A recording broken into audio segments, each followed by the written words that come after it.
Hey everybody, Drew McClellan here from Agency Management Institute. This week coming to you from Orlando, Florida, on site at the Beach and Yacht Resort, where I just wrapped up teaching a workshop called How to Build and Nurture Your Agency Sales Funnel.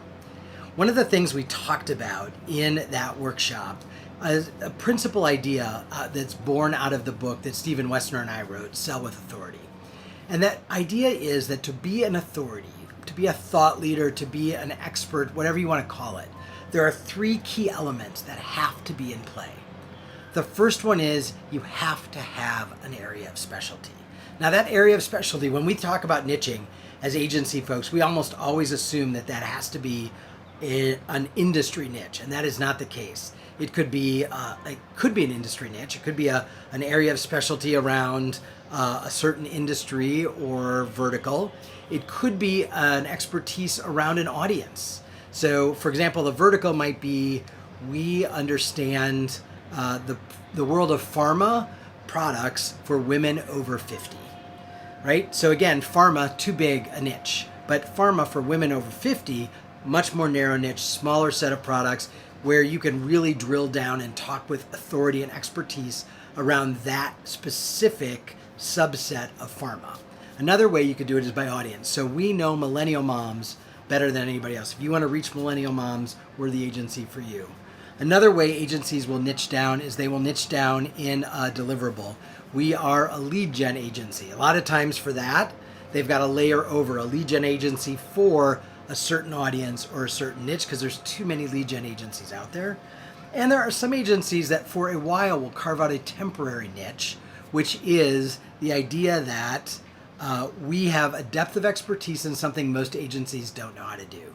So right now, some agencies are niching down in terms of the Amazon marketplace, that they can help clients get their products into Amazon better, more effectively, more cost efficiently than anybody else. But you know what? The problem with that version of the niche is that it only lasts for a little while. Pretty soon, what you know and what you have an expertise in terms of your deliverables, gets commoditized over and over and over again. We've seen the work we do get commoditized, but our knowledge, our expertise, that doesn't ever get commoditized. That's why I'm a much bigger fan of the niche of industry or vertical audience, or that you solve a special problem for a special subset of clients. So those are the niches. The second thing that is required to be an authority is that you have a point of view about the work. So a point of view is something that you as an agency know is true, that you hold dear and that you talk about all the time. You probably have not identified it as your point of view. You probably have not articulated it as such, but you have certain beliefs or things that you know that you apply to the work you do for clients. For example, I'll give you a concrete example. My agency, our point of view is that clients spend their marketing dollars in the wrong place.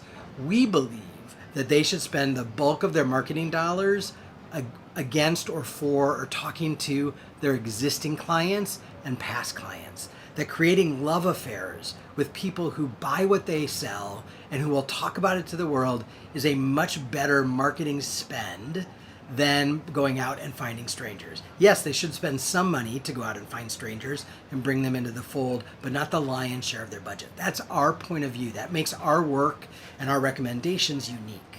And then the third element is that you need to be a teacher. You need to generously and frequently share what you know with no request for or expectation for any sort of payment back. That a true authority, thought leader, expert, notaries, anybody like that shares what they know over and over and over again. Because what that does is it builds a trust relationship with an audience long before they know they're ever going to become your customer. So those are the three elements. We talked about those a lot in the workshop, and I'm going to be talking about them a lot in future videos and some of the other coursework that we're doing for 2021. So you'll be hearing a lot about what's your niche, what's your point of view, and are you truly a teacher? All right? I'll talk to you next week.